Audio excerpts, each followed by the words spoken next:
It's strange, the things that stick with you from childhood. The years blur together, a kaleidoscope of half-remembered moments and fleeting emotions. But some memories, like a sharp shard of glass, remain perfectly preserved, piercing through the fog of time. This is one of them. I must have been in second or third grade, a small, trusting child with a vivid imagination. The memory isn't just a simple snapshot, it's a living, breathing movie that plays out in my mind, complete with the sound of rain and the clatter of a wrench. It was a typical school day, except for the weather. It had been raining relentlessly since the morning, a steady, drumming downpour that made the world outside look washed out and gray. The kind of rain that makes you want to curl up with a book and a warm blanket. My parents picked me up from school, and I remember the humid, rain-soaked air in the car.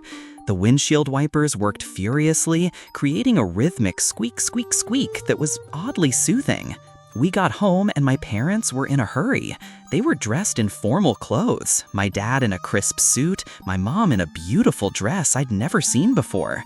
They were going to some kind of upscale event. I can't remember the exact name. A fundraiser, a gala, a dinner party, all those adult things were just a blur to me. I only knew that they looked important and excited. They were supposed to be back that night, but the storm had other plans. As the evening wore on, the rain escalated into a full-blown tempest. The wind howled, rattling the windows, and the rain came down in sheets, a torrent that made the outside world seem angry and dangerous. My parents called me on the house phone, their voices filled with a mix of apology and concern. They had to spend the night at a friend's house, a place much closer to the event, because the roads were too hazardous to drive. I remember their voices, especially my mom's, saying, "I'm so sorry, sweetie," over and over again. They were clearly worried, but to me, it was an adventure. I reassured them that I was fine, that I wasn't even hungry, and that I could handle myself. Before they hung up, my mom gave me a checklist of tasks. It wasn't a formal list, but it was drilled into my head with the kind of parental repetition that leaves no room for doubt. Lock all the doors and windows, keep at least one house light on, make sure all the blinds were closed. It seemed like overkill at the time. I was just a kid, excited for an evening of freedom. I was too young to understand the gravity of their decision, the unspoken rule that you don't leave a child my age home alone.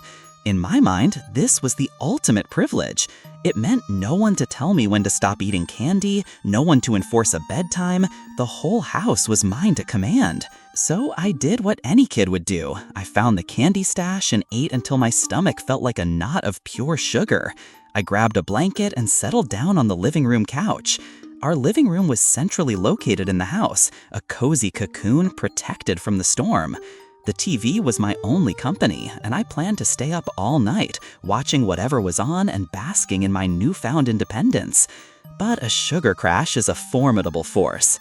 At some point, the blinking lights and muffled dialogue of the TV became too much, and I succumbed to sleep, my plans for an all-night marathon melting away. I don't know what time I woke up. The silence was what I noticed first. The TV had gone into sleep mode, its screen a dark mirror of the room. I felt a profound coldness, a chill that seeped into my bones. The house was far colder than it had been when I fell asleep.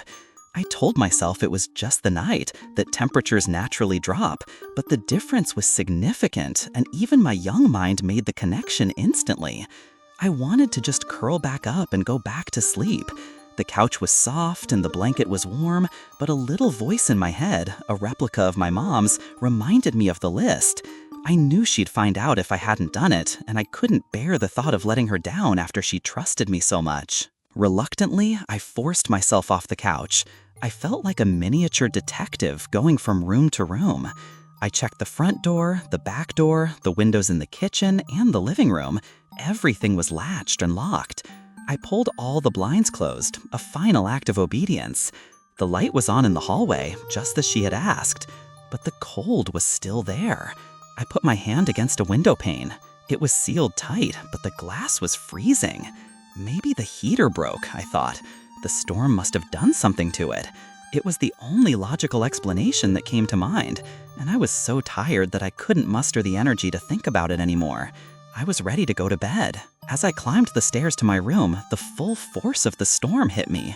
Our living room, being in the center of the house, had shielded me. My bedroom, however, had a large external window that faced the backyard. The rain wasn't just falling, it was slamming against the glass like 1,000 tiny fists, a relentless battering. Every minute or so, a flash of lightning would illuminate the entire room for a split second, followed by a deafening crash of thunder that made the house tremble. I wasn't afraid of storms, but I was concerned. I imagined a tree branch snapping and crashing through the roof. This thought kept me awake, my eyelids heavy but my mind on high alert. It was during this state of wakefulness that I started hearing a new sound. It wasn't the wind or the rain. It was a faint, uneven creaking sound, like shifting wood. I told myself it was just the house settling, or maybe a tree swaying, but the sound didn't fit. The whole floor was carpeted, so it couldn't have been coming from my room. It sounded like footsteps, but not quite. It started to bother me. I sat up in bed, straining to hear over the roar of the storm. I wasn't sure what I was looking for, but I felt an undeniable need to find the source of the sound. A bolt of lightning lit up the room again, and my eyes darted around. Everything looked normal, but my gaze was drawn to the only wooden thing in the room, the closet door. The room plunged back into darkness, and I sat there, paralyzed, my breath held. Then another flash of lightning. Just for a split second, my room was lit up, and in that instant, I saw it. The closet door was slightly ajar. I knew with absolute certainty that it had been closed before. My heart stopped. Someone was in my room. My reaction wasn't a scream or a frantic run. It was a primal, silent need to escape. I got out of bed as quietly as I could, the carpet muffling my steps. I walked out of the room, not running, just walking, each step an act of pure survival. The walk from my bed to the hallway felt like a journey of 500 miles, a lifetime of slow, deliberate movement. I went straight downstairs, and without a moment's hesitation, I hid under the dining room table, a place I had often played. It felt like the only safe place in the world. And that's when I finally let myself cry. The tears came, hot and silent, a torrent of pure, unadulterated terror. I have no idea how long I stayed under that table. Time seemed to have dissolved. The storm still raged, but my focus was entirely on the sounds inside the house. And then I heard it. Footsteps coming down the stairs. They weren't normal footsteps. It sounded like whatever it was jumping or maybe stumbling, pinballing down the stairs. The sound got closer and closer, and then it stopped. I held my breath, my body a statue of fear. The footsteps started again, and I could tell they were approaching the dining room table. They knew where I was hiding. From under the table, I saw them, not a full person, but just their feet and legs.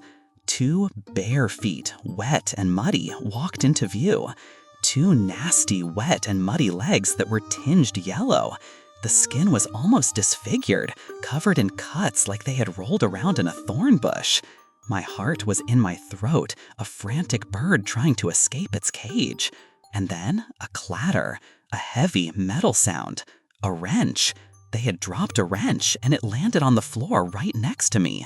I fought with every fiber of my being to hold back a scream. If they bent down to pick it up, they would see me. With wide eyes, I watched. The person stood still, not picking up the wrench, not walking away. A silent standoff. My life hung in the balance. After what felt like an eternity, they finally continued walking. The chaotic footsteps stomped and stumbled around the first floor, a restless, terrifying rhythm. And then a final sound, the front door opening and shutting. They were gone. I stayed under that table for a long, long time. Part of it was fear, but another part was a shock so profound I can only describe it as trauma. I was at the age where I understood the danger, but not old enough to know how to process it. The rest of the night was a blur. I remember picking up the wrench and hiding it, not wanting my parents to see it.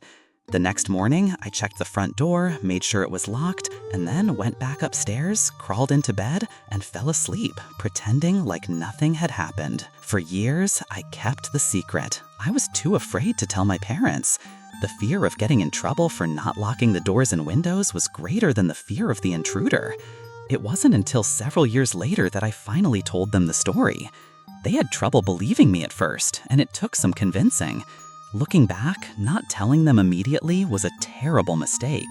The evidence was there, the wrench, the unlocked door, but I was just a kid, and I made a terrible decision. The experience traumatized me for basically the rest of my childhood. I slept with a nightlight for years and developed a deep-seated fear of the dark.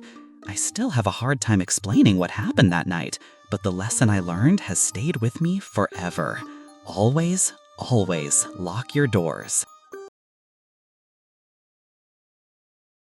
My parents always joked that they had never intended to have only one child, but that's how it turned out. So it's just the three of us in a house that's a little too big. This story happened when I was 15.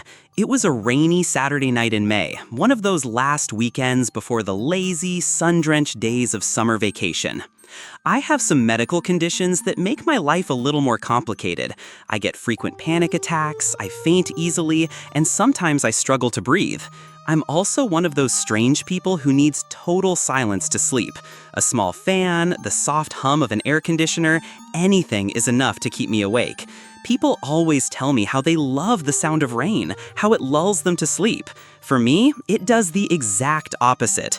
It doesn't rain often where I live, but when it does, it's usually an intense downpour. This night was no different. It wasn't a thunderstorm, but the heavy, rhythmic drumming of raindrops on the roof was enough to keep me wide awake. It was well after midnight when I finally faced the reality that sleep wasn't going to happen. My mind was racing, a tangled knot of thoughts and teenage anxieties. I needed to do something to expend some energy. I got out of bed and started thinking. Eventually, I decided to go for a walk in the rain. It wasn't a new idea. My parents actually encouraged it when I couldn't sleep. We live in a very safe residential area, and a huge, well-lit public park borders our house. It's always been my go-to place for late-night walks. I put on a rain jacket, walked quietly downstairs, and stepped outside, not bothering with an umbrella. I left my phone behind on purpose. I knew a phone screen would only keep me up longer. The air was cool and crisp, a welcome change from the stuffy confines of my room. The rain was a gentle mist against my face. The world outside felt so peaceful. I've always had a connection with nature, and seeing the trees sway gently in the wind with the raindrops clinging to their branches was exactly what I needed.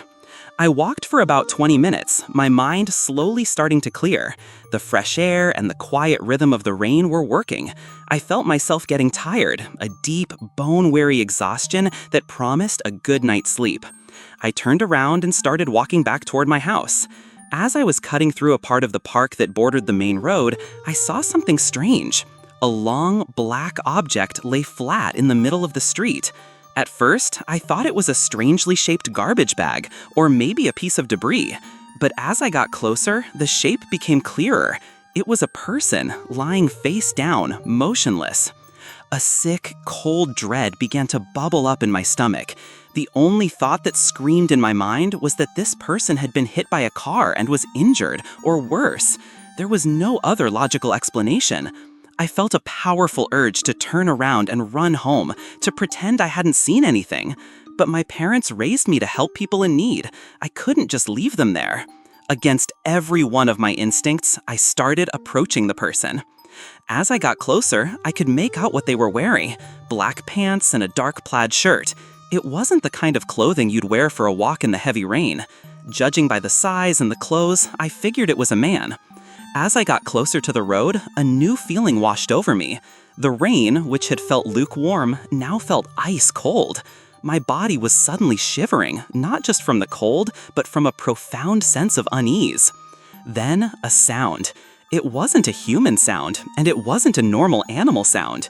It was a screech, a low, guttural howl that seemed to come from deep within the park, somewhere behind me.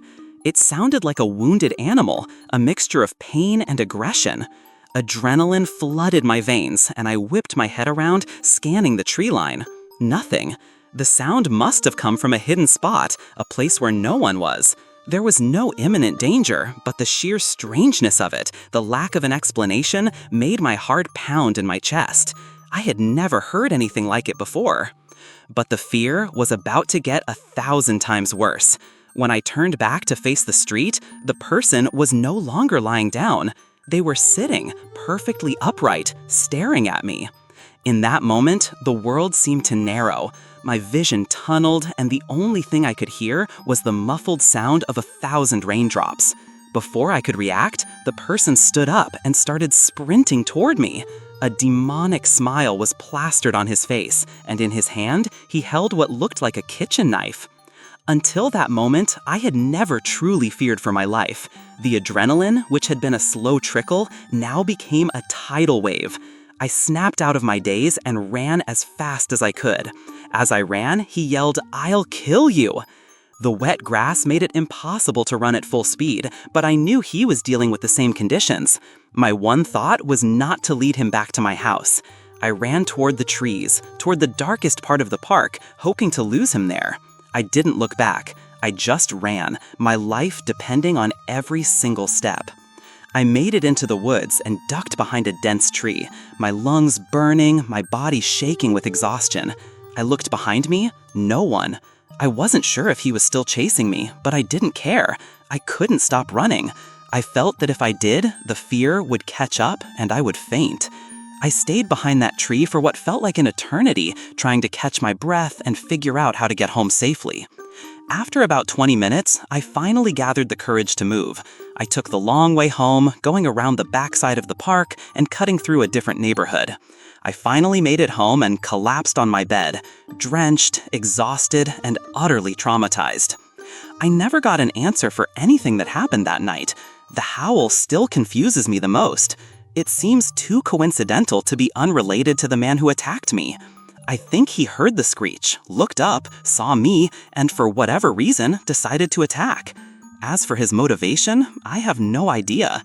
Maybe he was on drugs, or maybe he was just insane. I know that's not a real explanation, but it's the only one that makes any sense. I still live in the same house today, and even though years have passed, I can't help but think about that night every and now. I'm 29 now, and over the years, I've found that one of the only things that truly helps me clear my head is camping. Not the crowded campgrounds with picnic tables and fire pits, but true middle-of-nowhere camping.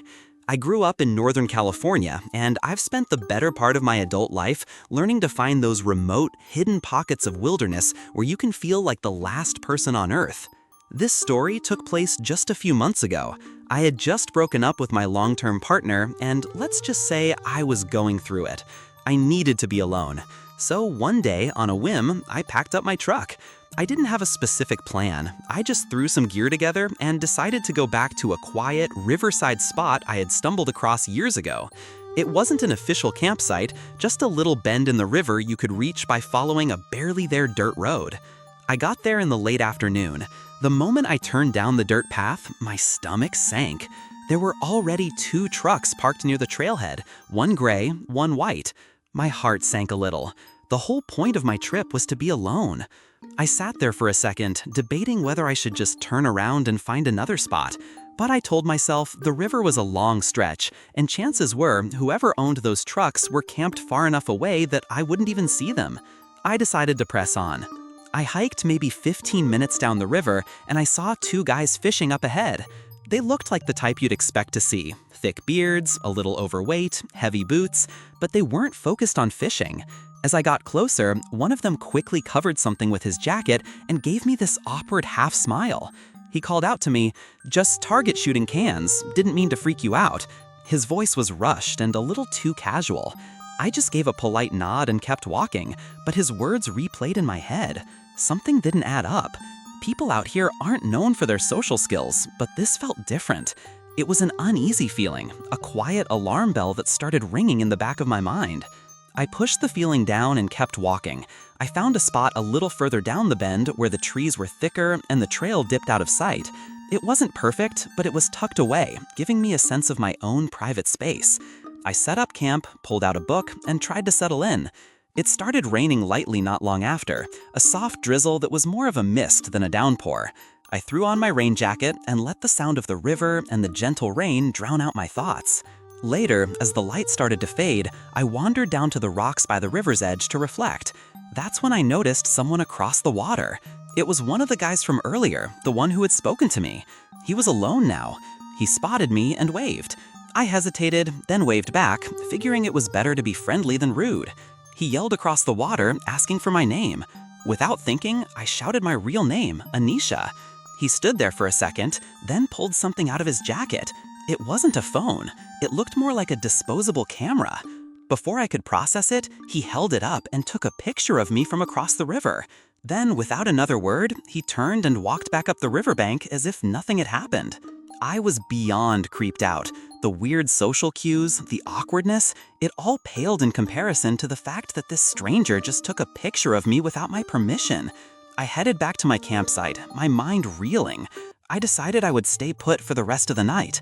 After the sun went down, I crawled into my tent and tried to get some sleep, but my mind wouldn't shut off. I kept replaying the breakup in my head, picking apart every word, every mistake.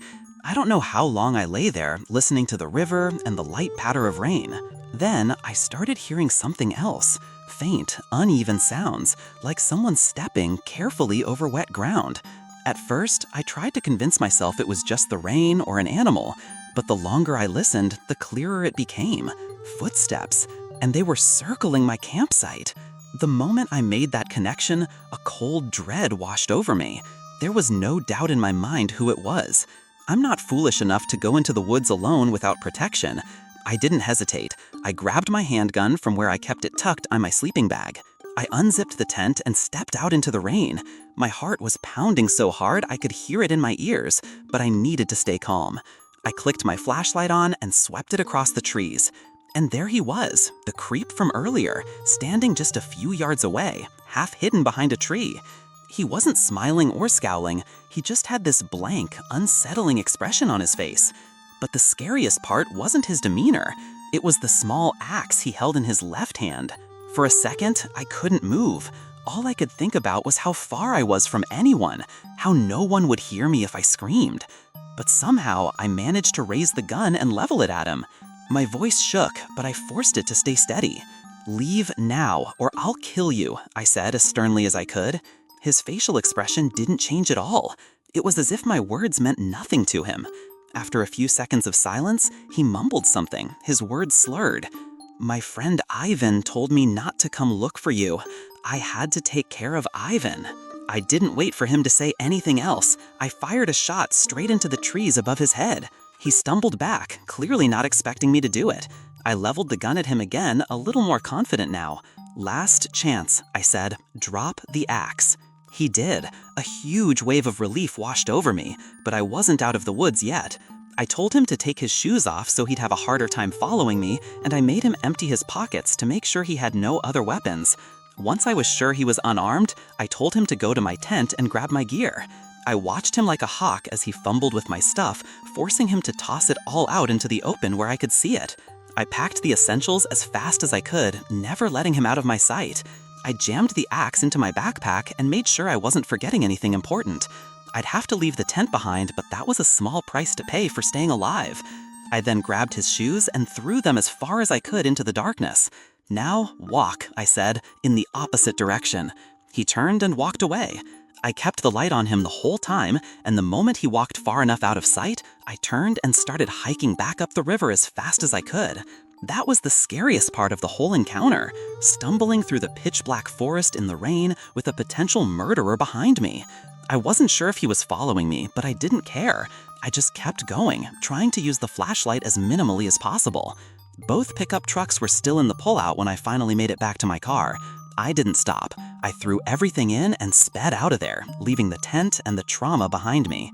When I finally got cell service, I called the police and reported the whole incident, describing my location as best as I could. A few months have passed since then, and I'm not sure if anything ever came of it. I'm not going out of my way to find out. What still scares me most about the whole thing is that comment he made about his friend Ivan. I had to take care of Ivan. I really don't want to think about what that means, but there are only so many explanations. I'm just glad I was armed. I could have easily lost my life that night if I hadn't been.